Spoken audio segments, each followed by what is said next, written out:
Hi everybody. I am just following up on my last video. I wanted to let everybody know that I'm just doing short videos so they're not so long that people lose focus and don't want to watch. So all of these stories are going to be told in like little bits through each video. My next story is going to talk about going to court against my father. The year was 1984 up through 85.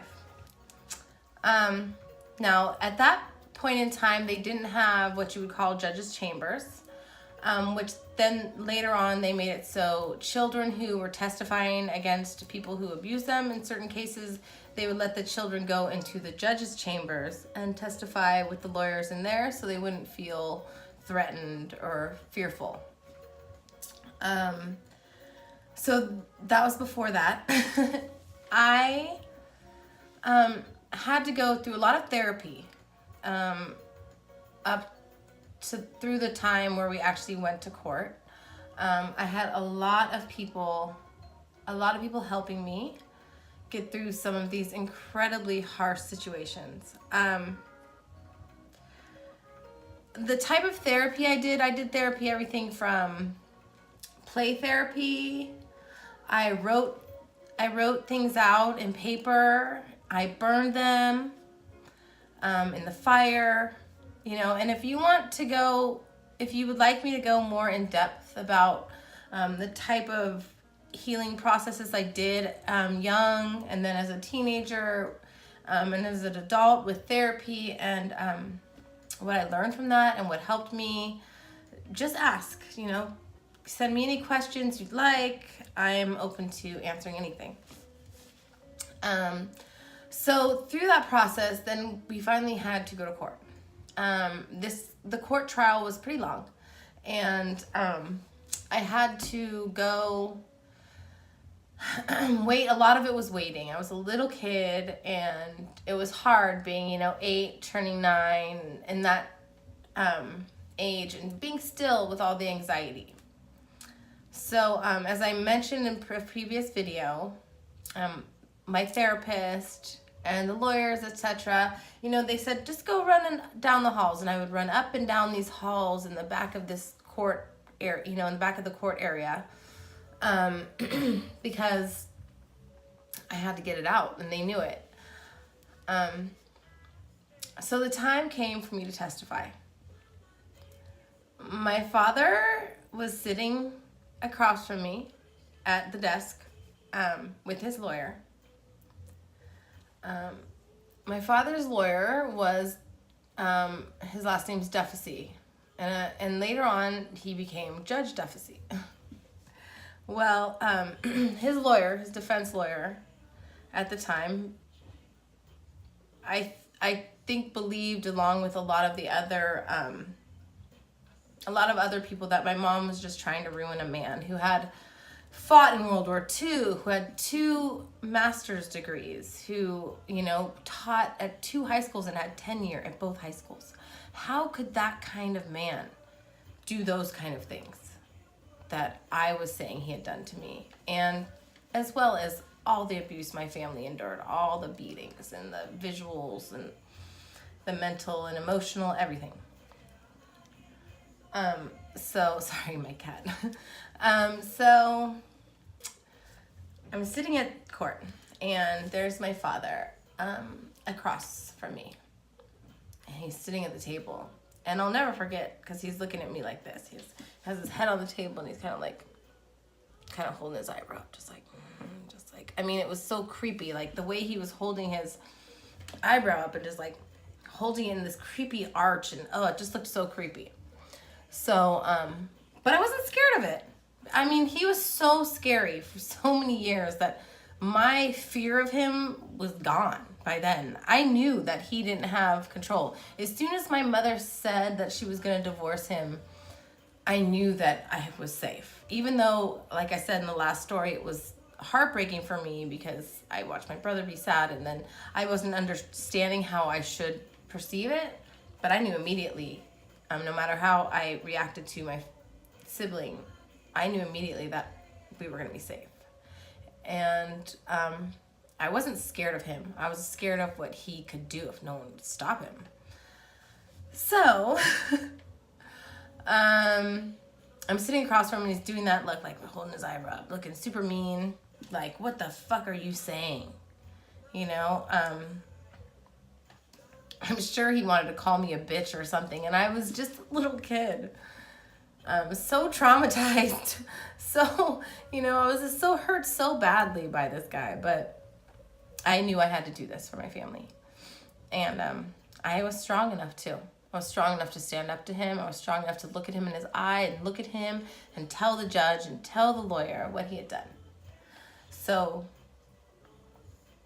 they asked me numerous questions. They asked me questions that would make me seem like I wasn't a reliable witness. Now, I'm an abused child, and his lawyer asked me, what month does school start? I had no idea. I said somewhere near Christmas. Because months, weeks, all of it blended. When you're in an abusive, terrified situation, those things are not what stick out as important to you. When you're not in that situation, those are all important to you. The first day of school, holidays, all of these things. All I knew is that there was a point by the beginning of school where Christmas wasn't that far away from it. That's where my head was at. I was a traumatized child. How dare you try to discredit me? I feel like, what a jerk, right? But he was doing his job. But I think everybody else felt that. The judge poured me a glass of water. Looked, I forget what he said to the lawyer. And he turned around, he turned me to face him. The judge poured me a glass of water. Looked, I forget what he said to the lawyer. And he turned around, he turned me to face him. So he turned my seat and he faced me, and he was this cool, and his eyes were so sweet. Nothing like my father's. The way he looked at me was like a father or a grandfather would look at a child. And he turns me around. He says, you can answer the questions. Like, you can talk to me. I'll ask you the questions. So he's asking me these questions, and I'm trying to answer them the best I can. And there comes a point where he starts asking me about the sexual abuse.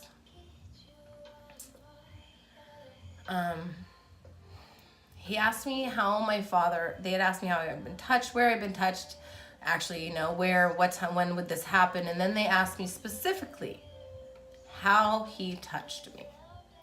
They wanted to know how his hands moved. They were really trying to find a way to discredit me. Well, all of it was real, so it's impossible to discredit the truth. So when I answered him and I told him exactly what happened. I said he would put his hand on my private part and he would go like this. And he asked me, would it go like this? I said no, a circular motion. And I was very clear. And it was very real. And it was at that point that I think everybody who was standing up and kind of looking kind of sat down. His lawyer went over to his chair and kind of sat down next to my dad and looked over at my father. And I think everybody at that moment knew I wasn't lying. And that my father might be this disturbed person that my mother and I had said, and my brother, and we had said that he was. It was a big fight to get to that point. When I was a small child, my mother took me to a therapist. And he told my mother that she was trying to ruin my father's life. Well, I was so young. He would have saved me from getting raped at 5 if he had done something. He would have saved us from watching my mother being raped in front of us over and over again if he had have done something. But that man didn't. So we had to wait another 6 years before we were saved. Now, some people can feel like a couple years is a long time. Imagine your entire childhood. And then later finding out someone could have saved you, and saved your family and done something. But that wasn't the time we were living in. So there I was, explaining what he'd done in the courtroom, and everybody just kind of fell silent. It was at that point I was asked to get up. I was told that, come here, sweetie.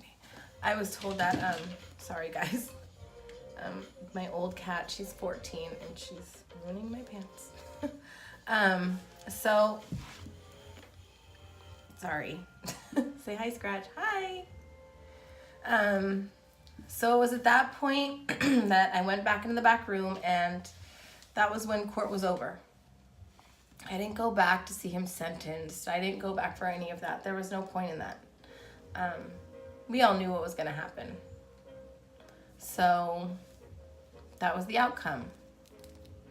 And yeah, that was the story. That was the story of me. Okay, Scratch, you're really just too much right now. That was the story of me sending my father to prison. That's how that went. And, you know, if anyone wants more details, that's fine. I feel like that's enough detail regarding that situation, but without making the video really long. But yeah, I remember that moment. I remember him asking me, and I remember him sitting down on the lawyer asking me the question. I remember him sitting in his chair with kind of a thud. I don't know why that stuck out to me, but I knew I was telling the truth the whole time, and I knew that we would be okay the second my mother said she was going to divorce my father. And this is what I had in me to do. And this was part of my mission in my life. Now I feel like my mission is to help other women and other men, other victims of abuse, trauma, find their peace, find their path, and be able to live with these things with a strength that you get from it. You know, don't let it push you down. Stay strong, stay happy, be the light, be the love. You know, fear is a part of life. Growing is messy and hard. Learning is not easy, but we can do it. So we got this. You got this. I got you. You got me. We got each other. Okay, everybody? Mwah, mwah. Thank you all so much for subscribing. If you have any questions or you want me to focus on something else or talk about something else, go ahead. I will just keep doing these videos. Next, I will talk about what happened after the trial.